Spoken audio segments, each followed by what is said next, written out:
Mari kita sekali lagi berdoa.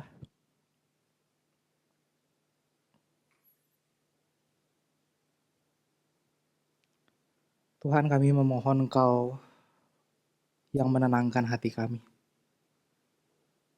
Kalau mungkin Tuhan ada di antara kami yang datang dengan pikiran yang penuh, dengan hati yang berkecamuk, kami mohon anugerah-Mu di masa kami mendengar firman-Mu ini. Tenangkan hati kami, arahkan hati kami tertuju kepada Engkau. Kami berdoa di dalam nama Tuhan Yesus. Amin. Shalom, selamat siang saudara. Saudara bersyukur untuk anugerah Tuhan, hari ini kita bisa ibadah sama-sama lagi. Nah saudara, biasanya di dalam khotbah yang saya sampaikan, saya tidak terlalu senang untuk menampilkan tema khotbah di awal, karena saya tidak ingin saudara menebak-nebak arah khotbah saya. Saudara, tetapi hari ini saya ingin bilang dari awal bahwa hari ini saya akan berkhotbah tentang sorga dan kekekalan. Saudara, saya akan berkhotbah tentang sorga dan kekekalan ini, bukan karena saya sudah ingin cepat-cepat masuk sorga, bukan saudara ya. Tetapi belakangan saya banyak berpikir dan merenungkan tentang kehidupan, tentang sorga, dan juga tentang kekekalan.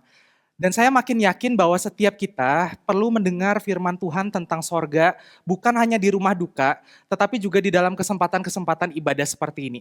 Dan saya makin untuk itu karena ada dua alasan. Yang pertama, kita memiliki kerinduan yang sangat besar terhadap banyak hal. Ini alasan yang pertama. Kita memiliki kerinduan yang sangat besar terhadap banyak hal. Saudara, sekarang saya ingin bertanya kepada setiap kita dan coba kita jawab dengan jujur di dalam hati kita. Apakah ada di antara kita yang sudah merasa bahwa tidak ada satu hal pun di dunia ini yang kita rindukan lagi? Apakah kita bisa dengan jujur berkata, sudah tidak ada satu hal pun di dunia ini yang kita rindukan?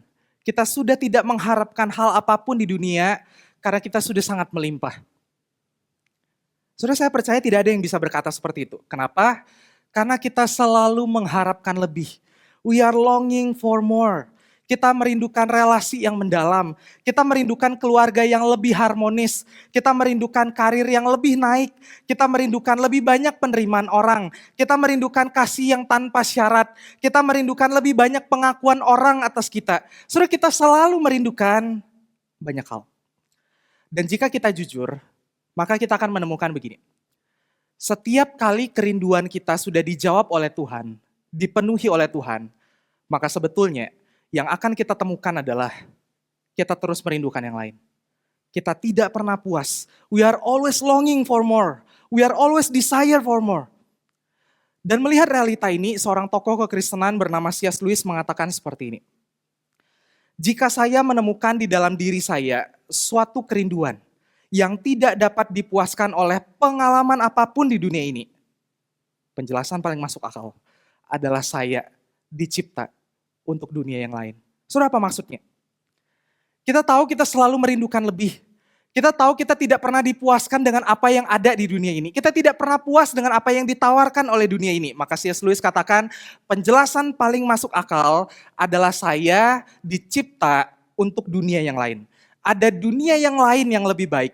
Ada dunia yang lain yang lebih indah. Ada dunia yang lain yang akan lebih memuaskan kita dibandingkan dunia yang kita tinggali sekarang. Dan penggalan kalimat berikutnya dari C.S. Lewis juga tidak kalah menarik. Dia katakan begini, kemungkinan besar kesenangan-kesenangan duniawi memang tidak pernah dimaksudkan untuk memuaskan kerinduan itu. Melainkan hanya untuk memancingnya keluar sebagai bayangan yang menunjuk kepada realitas yang sesungguhnya.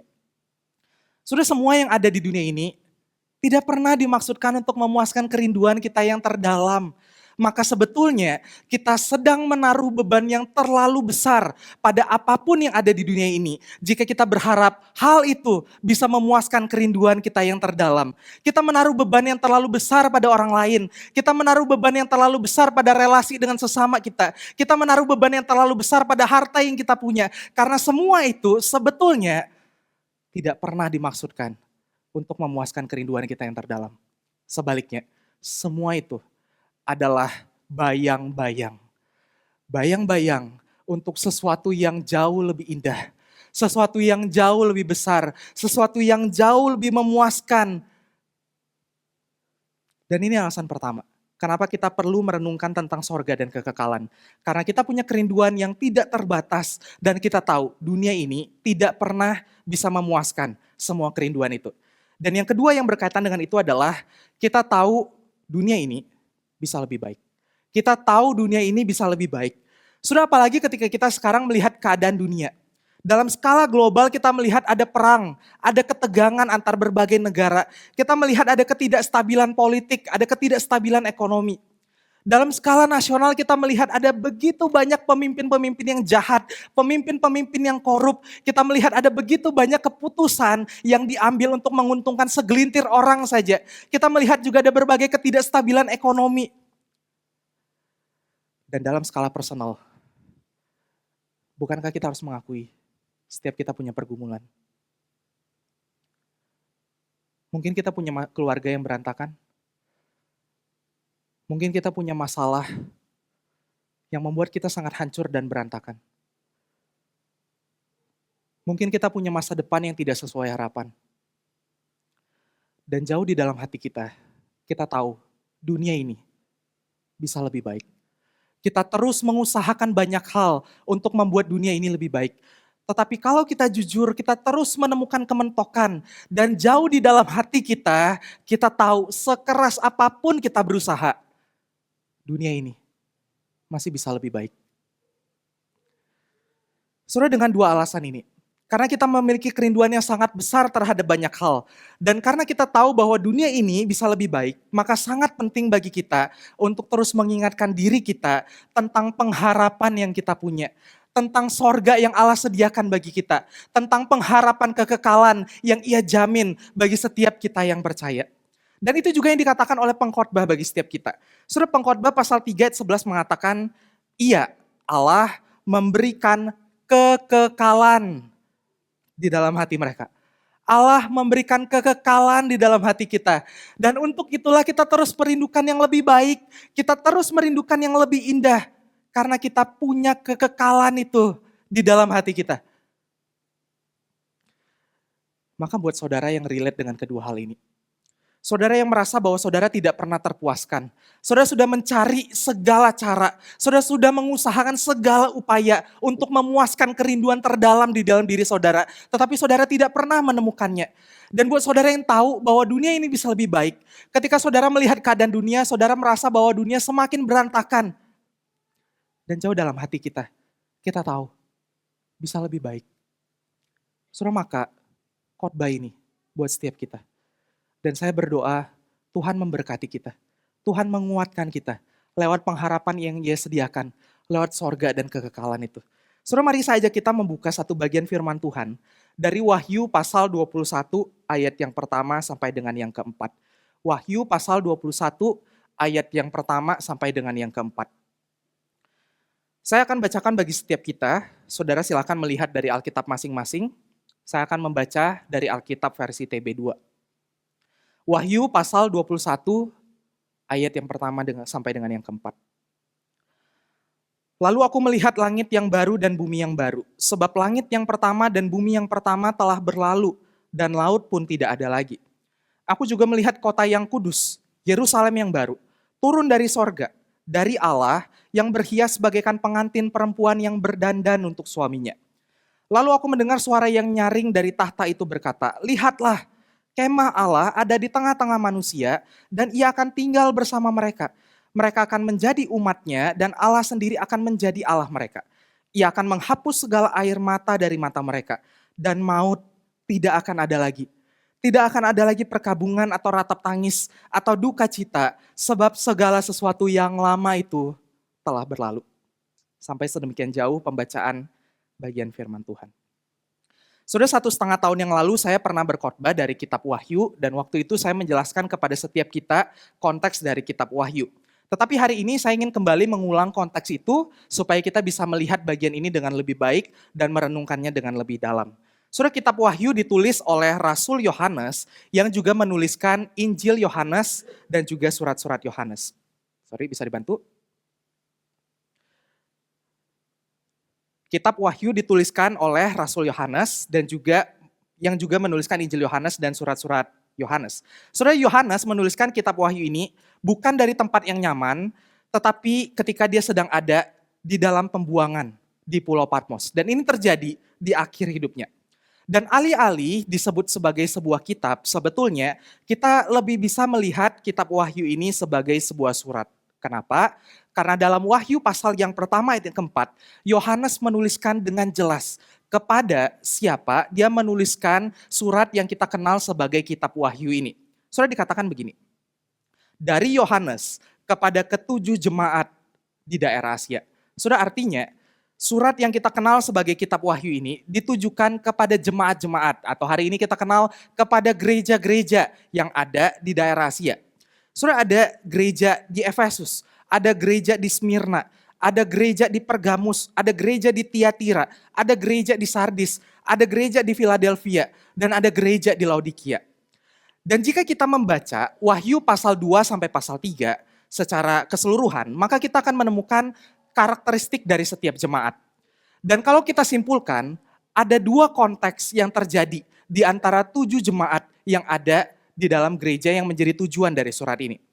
Konteks yang pertama adalah mereka yang mengalami penganiayaan dan tekanan karena iman mereka. Mereka yang mengalami penganiayaan dan tekanan karena iman mereka.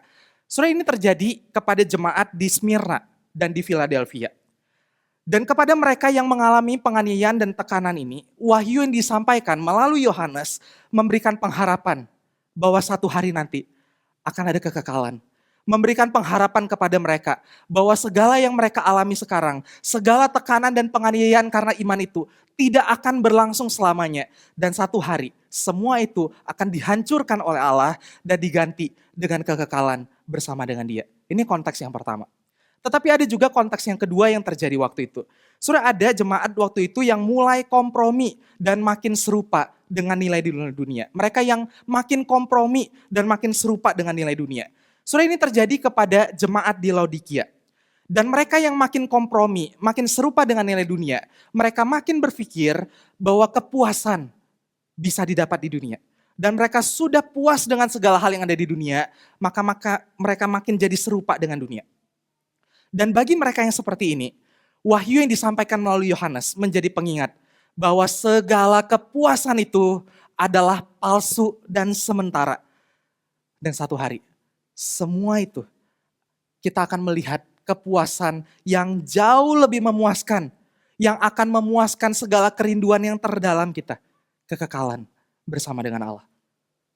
Saudara, kalau kita lihat, bukankah kedua konteks ini punya kesamaan dengan apa yang saya sebutkan di awal tadi? Saudara, jemaat yang mengalami tekanan dan penderitaan mirip dengan kita yang juga tahu bahwa dunia ini masih bisa lebih baik.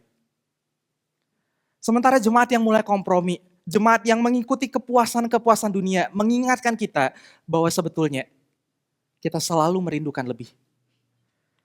Maka bagi kedua konteks ini, saudara, pengharapan tentang kekekalan akan memberikan jawaban bagi setiap kita. Secara khusus lewat bagian yang tadi kita baca.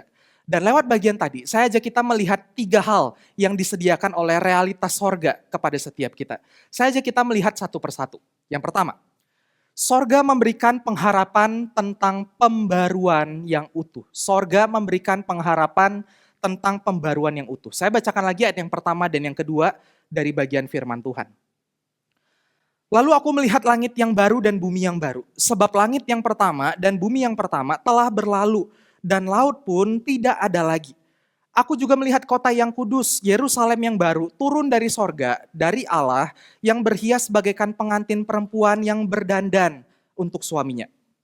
Sudah di bagian ini kita menemukan tentang langit dan bumi yang baru, sebab langit dan bumi yang pertama sudah tidak ada lagi. Dan ini adalah sebuah gambaran tentang pembaruan yang akan Allah kerjakan bagi langit dan bumi kita yang sekarang. Sudah, kata langit dan bumi yang baru, itu bukan berarti Allah akan membuang total yang lama, menghancurkan total yang lama, lalu membuat semuanya dari nol lagi. Bukan. Sebaliknya, pembaruan ini menunjukkan bahwa langit dan bumi yang sekarang akan direstorasi, akan diperbarui, akan disempurnakan oleh Allah. Dan saudara perhatikan, ini yang penting. Dunia kita sekarang bukan dihancurkan oleh Allah, tetapi akan disempurnakan. Dan bukankah ini indah sekali?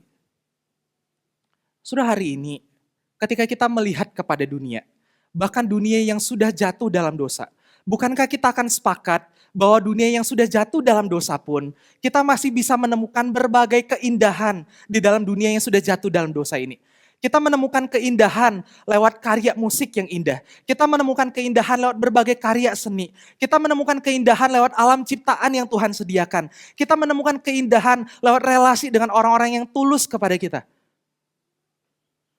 Semua hal-hal yang indah ini, satu hari nanti, kita akan nikmati di dalam keadaan yang paling sempurna. Kita akan menikmati yang jauh lebih indah daripada yang kita bisa nikmati sekarang. Dan lewat frasa langit dan bumi yang baru ini, sudah ada satu kebenaran penting lain juga yang kita perlu ingat. Surga bukan hanya berbicara tentang keadaan spiritual, tetapi juga fisikal. Surga bukan hanya berbicara tentang keadaan spiritual, tetapi juga fisikal. Sudah banyak orang salah berpikir tentang ini. Orang-orang berpikir bahwa surga yang di akhir nanti itu akan sepenuhnya spiritual. Maka kita akan seperti roh yang melayang-layang saja. Sudah tidak demikian. Firman Tuhan katakan, langit dan bumi yang baru. Dan saya percaya ini lebih memberikan penghiburan kepada kita. Ini jauh lebih menghibur kita dibandingkan berbagai pandangan filosofis yang mengatakan bahwa dunia ini akan dimusnahkan. Ketiadaan adalah akhirnya. Sudah tidak. Bukankah kita tahu masih ada yang baik di dunia ini? Firman Tuhan katakan, bukan dimusnahkan, tetapi disempurnakan. Sampai pada keadaan terbaiknya. Dan setiap kita yang percaya, kita akan menikmati keadaan yang terbaik itu. Saudara, kemudian kita melihat deskripsi selanjutnya. Dikatakan, dan laut pun tidak ada lagi. Saudara, waktu membaca ini, mungkin saudara yang senang main air, kurang senang ya. Saya netral karena saya tidak terlalu senang main air. Tetapi tentu bukan itu yang dimaksud saudara. Di dalam budaya timur dekat kuno waktu itu, yang juga jadi konteks bagi orang-orang Yahudi waktu itu, laut adalah sesuatu gambaran yang identik dengan kekacauan dan kuasa jahat. Identik dengan kekacauan dan kuasa jahat. Saudara misalnya bisa baca di dalam Wahyu pasal 13. Wahyu pasal 13 menceritakan tentang munculnya seekor binatang buas. Dan binatang buas ini adalah gambaran untuk antikristus. Dan kalau saudara perhatikan di sana, binatang buas ini muncul dari dalam laut. Maka laut dimengerti orang-orang waktu itu sebagai gambaran yang identik dengan kekacauan dan kuasa jahat. Maka apa artinya ketika dikatakan laut pun tidak ada lagi? Ini artinya segala sumber kekacauan, segala sumber kuasa jahat akan dihancurkan sepenuhnya oleh Allah, akan dikalahkan sepenuhnya oleh Allah yang berkuasa. Segala kekacauan yang kita tahu ada di dunia ini yang tidak semestinya ada, satu hari nanti akan dikalahkan sepenuhnya oleh Allah.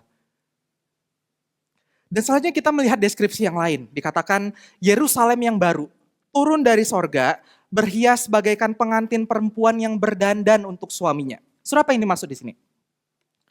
Saudara, gambaran pernikahan memang seringkali digunakan untuk menggambarkan tentang kekekalan. Kristus digambarkan sebagai mempelai pria, sementara setiap kita, dunia ini digambarkan sebagai mempelai wanita. Saudara, maka ketika dikatakan Yerusalem yang baru, berhias bagaikan pengantin perempuan, ini menggambarkan kita, menggambarkan dunia ini.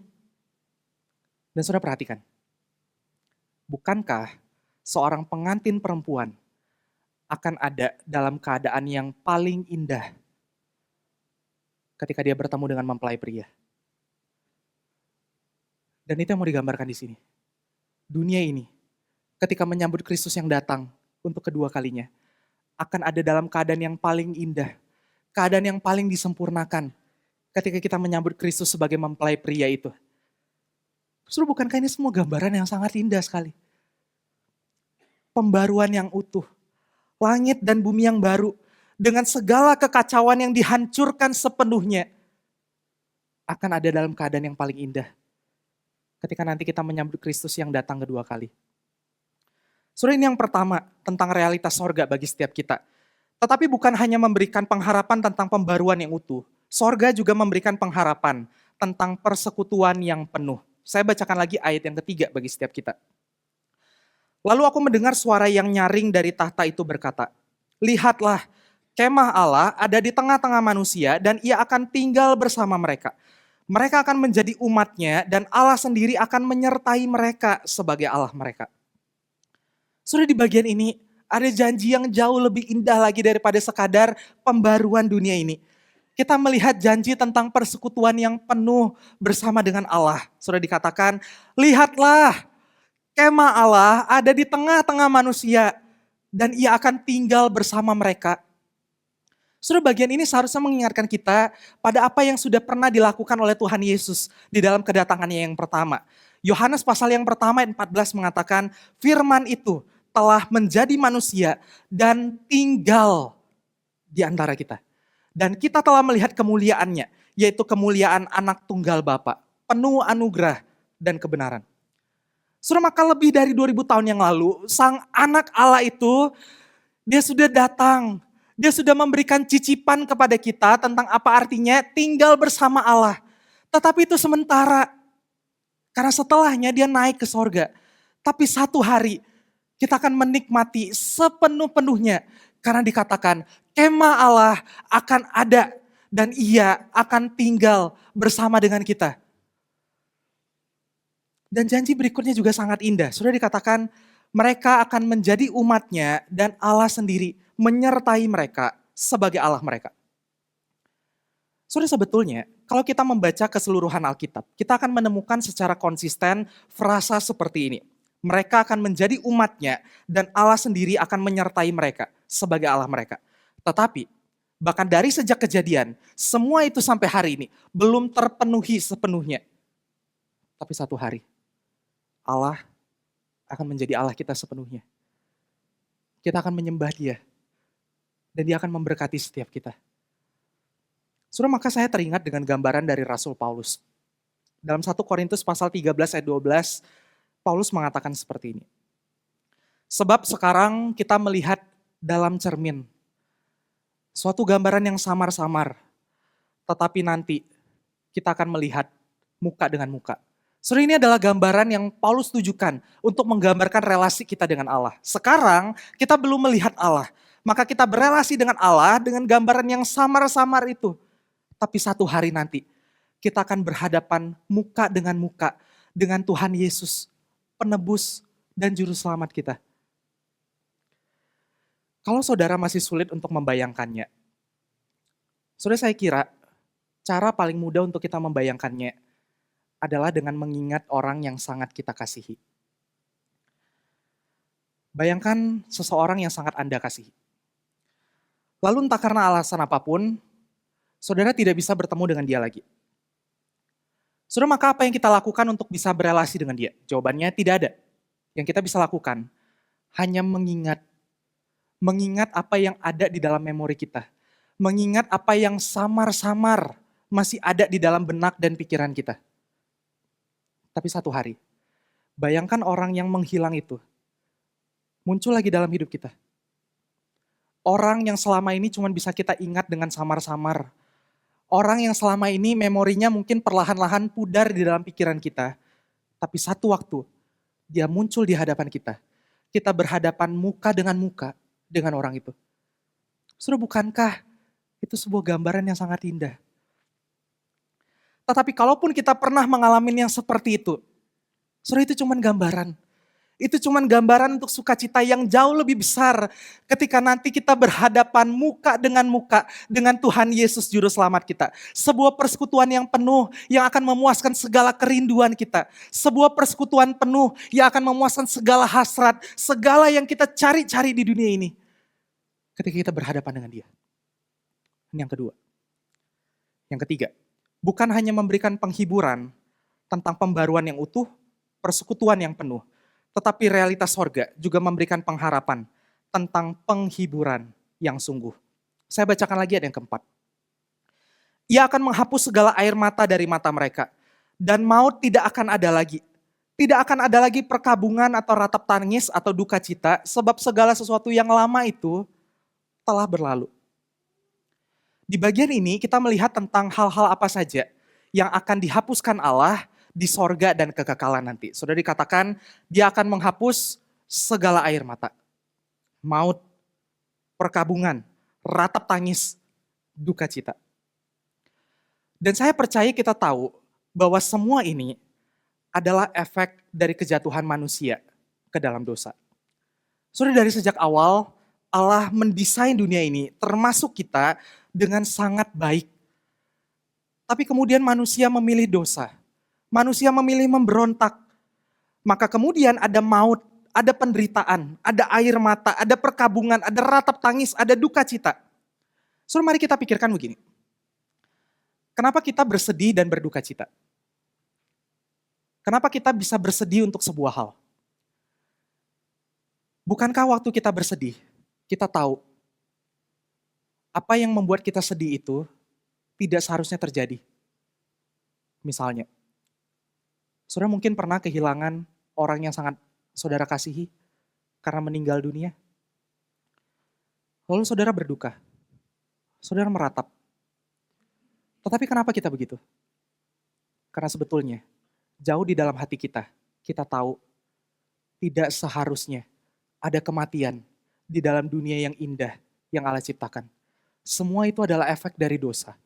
Maka kita berduka dan kita meratap karenanya. Saudara, tetapi ini janji Tuhan. Di sorga nanti, dia akan menghapus segala air mata. Dia akan menghapus maut, perkabungan, ratap tangis, dan duka cita. Dan kenapa ini mungkin? Karena nanti dosa dan maut, segala sumber duka cita kita itu akan sepenuhnya dikalahkan, akan sepenuhnya dihancurkan oleh Allah. Bukankah ini penghiburan yang sungguh bagi kita?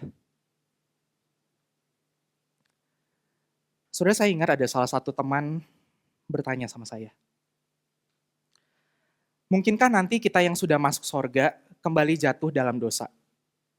Bukankah kita punya kehendak bebas? Dan kalau betul kita punya kehendak bebas, bukankah kita masih punya potensi berdosa? Dan bagaimana jika kita gagal? Bagaimana jika kita jatuh lagi? Bukankah akan ada dosa lagi? Bukankah akan ada maut lagi? Bukankah akan ada air mata lagi? Bukankah akan ada duka cita lagi? Saudara, jawabannya, tentu kita masih punya kehendak bebas karena Allah ingin berelasi dengan kita. Tetapi kita tidak akan berdosa karena kita ada dalam keadaan yang disempurnakan dan tanpa dosa. Tetapi mungkin kita kemudian berpikir, apa jaminannya? Bukankah Adam dan Hawa pertama kali juga diciptakan dalam keadaan tanpa dosa? Tetapi mereka gagal. Maka mungkinkah hal yang sama juga terjadi pada kita? Saudara perhatikan, kita yang nanti di sorga punya sebuah perbedaan yang sangat mendasar dengan Adam dan Hawa. Betul, kita yang nanti di kekekalan dan Adam dan Hawa pertama kali sama-sama ada dalam keadaan tanpa dosa. Tetapi ada satu perbedaan yang sangat mendasar antara kita dengan Adam dan Hawa. Adam dan Hawa hanya melihat Allah sebagai pencipta. Tetapi kita hari ini, kita bukan hanya melihat Allah sebagai pencipta, tetapi juga penebus. Penebus yang sudah memberikan hidupnya bagi kita yang berdosa. Penebus yang sudah memberikan dirinya kepada kita yang tidak layak menerimanya. Penebus yang memberikan kasih yang sempurna kepada kita, yang terus merindukannya. Penebus yang bisa memuaskan segala kerinduan kita yang terdalam. Penebus yang memberikan penerimaan kepada kita yang terus mencarinya, tetapi tidak pernah mendapatkannya. Ketika nanti kita berhadapan muka dengan Yesus, kita akan langsung melihat penebus yang begitu mengasihi kita. Penebus yang begitu mencintai kita. Penebus yang memberikan hidupnya. Yang memberikan segala-galanya bagi setiap kita. Dan dengan ini kita punya keyakinan, kita tidak akan jatuh lagi dalam dosa. Dan karenanya Tidak akan ada lagi berbagai efek dari dosa. Tidak akan ada lagi air mata. Tidak akan ada lagi maut. Tidak akan ada lagi duka cita. Tidak akan ada lagi ratap tangis. Tidak akan ada lagi perkabungan. Kita memiliki penghiburan yang sempurna di dalam Kristus. Saudara, maka inilah 3 hal yang diberikan oleh realitas sorga kepada setiap kita. Pembaruan yang utuh, persekutuan yang penuh, dan penghiburan yang sungguh. Saudara, bukankah ini yang terus kita cari? Bukankah ini yang tidak pernah kita dapatkan? Bukankah ini yang terus kita rindukan? Sampai di sini, mari kita ambil waktu untuk merenungkan bagian ini. Saudara, satu waktu seorang jurnalis bernama Lee Strobel menyelidiki kebenaran tentang adanya kehidupan setelah kematian. Apakah benar bahwa kita tidak akan lenyap begitu saja ketika kita meninggalkan dunia? Apakah benar akan ada kehidupan setelah kita mengalami kematian di dunia ini? Dan dalam perjalanan penyelidikannya, Strobel bertemu dengan seorang yang bernama John Burke. Saudara, John Burke adalah seorang yang menghabiskan puluhan tahun meneliti sebuah fenomena yang bernama Near Death Experience. Saudara, Near Death Experience adalah fenomena ketika seseorang mengalami keadaan klinis yang hampir mati. Misalnya dalam keadaan mati otak. Tetapi kemudian orang-orang ini bisa survive dan kemudian mereka sadar lagi. Dan lewat melakukan interview terhadap John Burke yang sudah meneliti berbagai ribuan bahkan kasus Near Death Experience, Strobel ingin membuktikan bahwa manusia masih punya kesadaran, masih punya consciousness, bahkan setelah tubuhnya tidak aktif. Saudara, ribuan kisah yang diteliti ini menggambarkan orang-orang dari berbagai latar belakang budaya, dari berbagai latar belakang agama. Tetapi meski demikian, ada keseragaman yang luar biasa ketika mereka ditanya, apa yang mereka saksikan di ambang batas kematian itu. Dan mereka semua menceritakan tentang sebuah cahaya. Cahaya yang sangat terang. Cahaya yang sangat indah. Yang tidak pernah bisa dibandingkan dengan apapun yang mereka pernah lihat dan temui di dunia ini. Dan ketika mereka ada di hadapan cahaya itu, mereka katakan, mereka merasakan sebuah gelombang kasih yang sempurna. Sebuah gelombang kasih yang tanpa syarat. Sebuah gelombang kasih yang begitu menenangkan jiwa. Sebuah gelombang kasih yang terus kita cari di dalam dunia ini. Yang terus kita semua usahakan dengan tenaga kita, dengan kemampuan kita. Tetapi kita tidak pernah bisa menemukannya. Saudara, apa yang orang-orang near death experience alami ini? Firman Tuhan katakan, adalah sebuah kepastian. Gambaran kemuliaan yang begitu luar biasa. Bukan karangan, bukan mimpi belaka. Tetapi kepastian masa depan kita. Di sorga kelak, kita bukan hanya akan melihat cahaya. Tetapi kita akan melihat sang terang itu. Sang terang yang akan begitu memuaskan kita. Sang terang yang akan begitu indah. Sebuah keindahan yang tidak pernah bisa kita bayangkan. Tetapi sebetulnya terus kita cari dan kita dambakan. Saudara, saya tahu setiap kita mungkin datang dengan berbagai dinamika. Mungkin ada di antara saudara yang punya pergumulan yang sangat berat. Saudara mungkin sedang merasa hidup saudara sangat hancur dan berantakan. Saudara mungkin merasa masa depan saudara tidak ada harapan. Atau mungkin juga ada di antara saudara yang sudah begitu lama jauh dari Tuhan. Saudara mengalami kekeringan. Saudara kehilangan gairah rohani saudara. Atau mungkin ada di antara saudara hari ini datang dengan penuh keraguan. Jauh dalam hati saudara, saudara tahu bahwa saudara sudah percaya, tetapi saudara ragu. Betulkah Tuhan peduli pada saya? Betulkah Tuhan mengasihi saya? Saudara, maka biarlah firman Tuhan hari ini. Biarlah kebenaran tentang pengharapan sorga mengembalikan jangkar pengharapan di dalam jiwa setiap kita. Dunia tempat kita tinggal memang penuh dengan kekacauan, penuh dengan air mata. Tetapi firman Tuhan katakan, ada kepastian sorga yang Allah sediakan. Air mata kita akan dihapuskan. Maut akan ditelan di dalam kemenangan. Duka cita akan berlalu selama-lamanya. Dan kita akan dipuaskan seutuhnya ketika kita bertemu dengan Yesus Juru Selamat kita itu. Saudara, kita akan punya hidup yang paling penuh yang kita bisa bayangkan. Dan di satu titik, kita akan berhenti merindukan apapun. Kita akan berhenti mengharapkan apapun. Karena kita sudah dapat yang terbaik. Kita sudah dapat yang paling indah. Kita sudah dapat yang paling sempurna. Saudara, saya berdoa kebenaran ini bergema dalam hati kita. Menguatkan kita. Terus mengisi imajinasi kita di dalam keseharian kita. Saudara, kadang-kadang kita menjalani hari dengan ketidakpastian. Kadang-kadang kita ragu dengan pilihan kita. Kadang-kadang kita tidak tahu tentang masa depan kita. Tapi ingat, ada satu kepastian yang Tuhan sediakan. Tidak peduli betapa buruknya hati kita. Tidak peduli seberapa jatuhnya kita dengan keras. Kita jatuh di dalam tangan Tuhan yang lembut. Yang mengasihi kita. Dan jika ada di antara saudara yang pertama kali datang beribadah, saudara mungkin pertama kali mendengar berita Injil. Atau saudara mungkin sudah sering mendengar berita Injil tetapi saudara tidak bisa menerimanya. Maka izinkan saya menyampaikan sekali lagi berita Injil ini dengan sejelas-jelasnya. Yesus Kristus, Anak Allah, sudah datang 2000 tahun yang lalu. Dia datang ke dalam dunia ciptaannya. Dia mati bagi setiap kita. Dia bangkit pada hari ketiga. Dan semua itu dia lakukan untuk menebus dosamu. Semua itu dia lakukan karena kasih-Nya yang sangat besar kepada engkau. Dan ingatkah saudara tentang dua alasan kita membicarakan tentang sorga tadi? Tentang kita selalu merindukan lebih. Dan tentang kita tahu bahwa dunia ini bisa lebih baik. Saudara, mungkinkah saudara juga merasakannya? Mungkinkah saudara terus mencari jawaban untuk itu dan saudara tidak pernah dipuaskan? Saudara berusaha dengan sangat keras, saudara mencari di mana-mana tetapi tidak pernah mendapatkan itu.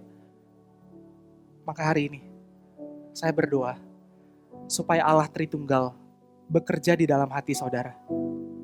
Membuka hati saudara, sehingga saudara bisa menerima Tuhan Yesus sebagai Juru Selamat. Sehingga saudara punya kepastian bahwa di akhir nanti, saudara akan mendapati diri saudara aman di dalam pelukan Sang Terang yang lembut itu.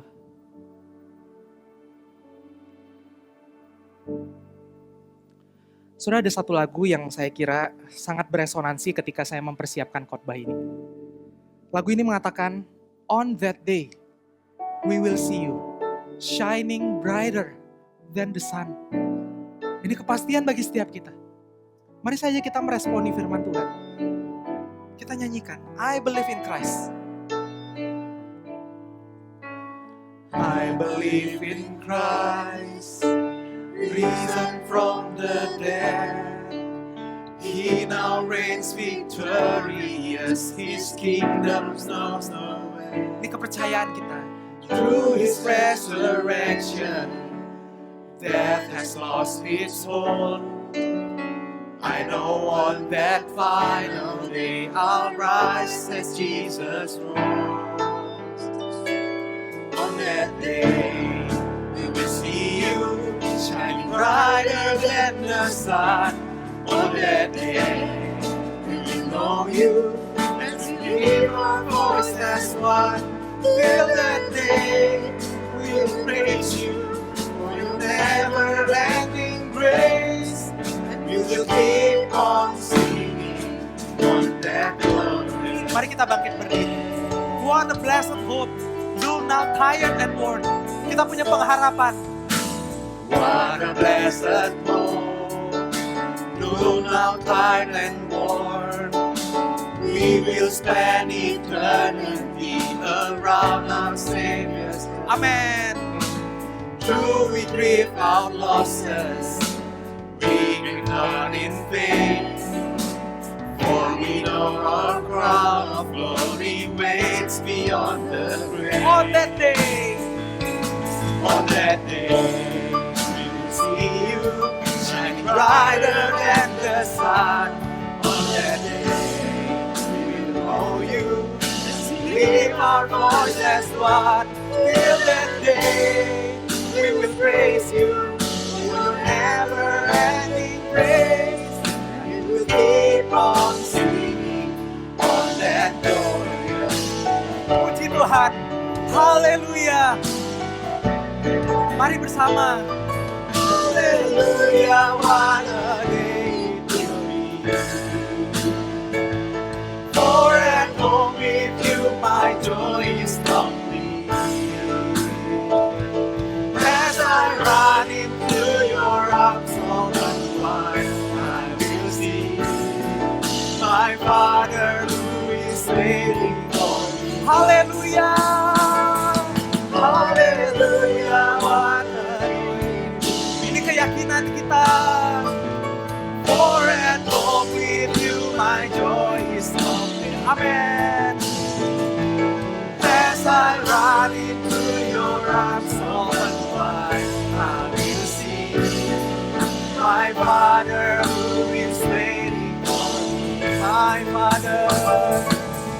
My Father who is waiting.